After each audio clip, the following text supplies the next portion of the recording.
L'homme qui entre dans ce commissariat s'appelle Merter Keskin. Dans la nuit du 12 au 13 janvier 2021, il meurt au cours de sa garde à vue. Une information judiciaire est en cours, notamment pour déterminer les causes de son décès. Libération a obtenu des images de vidéosurveillance. Elles montrent que les policiers ont peut-être joué un rôle dans la mort de Merter Keskin.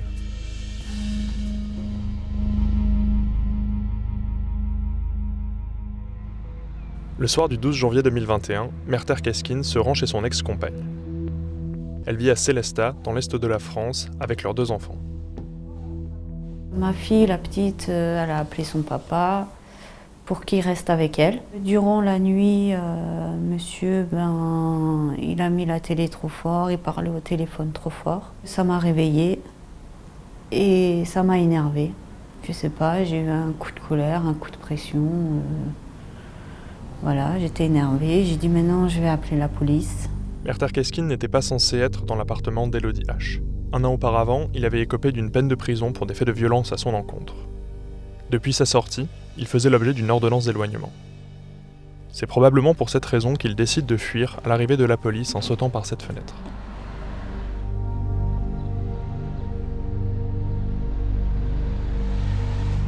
L'interpellation se déroule dans des conditions confuses, qui sont détaillées dans notre enquête écrite. Ce dont on est sûr, c'est qu'à 4h25, Merter Keskin entre dans le commissariat. Son visage est ensanglanté. Il répète à plusieurs reprises qu'il a mal au cœur, d'après les auditions des policiers. Il est emmené dans une cellule où les agents le mettent sur le banc pour le démenotter. Ils ne parviennent pas à trouver les bonnes clés. Pendant toute la durée de la manœuvre, 4 policiers le maintiennent à plat ventre. Au bout de 3 minutes 30, Merter Keskin est démenotté, mais il ne réagit plus. Un policier, puis une équipe de secours tentent de le réanimer, sans succès. Son décès est constaté à 5h du matin. Après, le matin, je suis allée au commissariat le voir. Et on m'a dit qu'il s'est passé un petit incident cette nuit. Et on m'a dit que il est décédé. Et si j'aurais peut-être pas appelé, il serait peut-être encore là pour ses enfants. Dans cette affaire, l'intervention de la police est justifiée, car Merter Keskin n'avait pas le droit d'être chez son ex-compagne. Elodie H l'explique. Je voulais qu'il intervienne, mais pas comme ça. Pas comme ça. Soit qu'ils le mettent en prison, mais ils n'ont pas à faire un meurtre. Enfin, ils n'ont pas à tuer quelqu'un parce que... Ce qui pose question, c'est la façon dont l'intervention s'est déroulée, et la manière dont Merter Keskin a été traité dans le commissariat de Sélestat. La première expertise médicale a démontré qu'il avait pris de la cocaïne avant l'interpellation.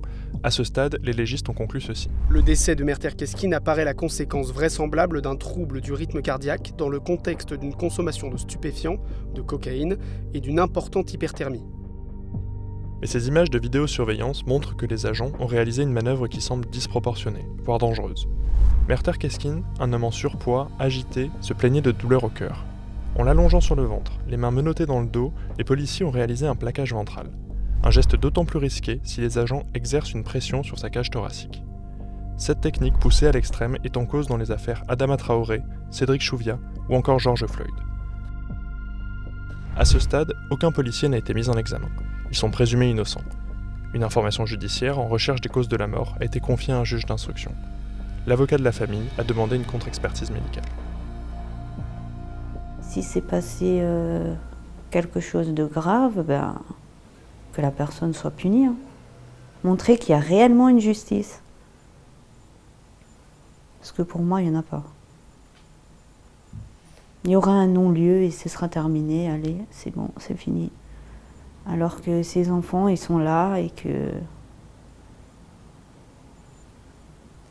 pour eux, quand ils vont grandir, ça va être compliqué aussi.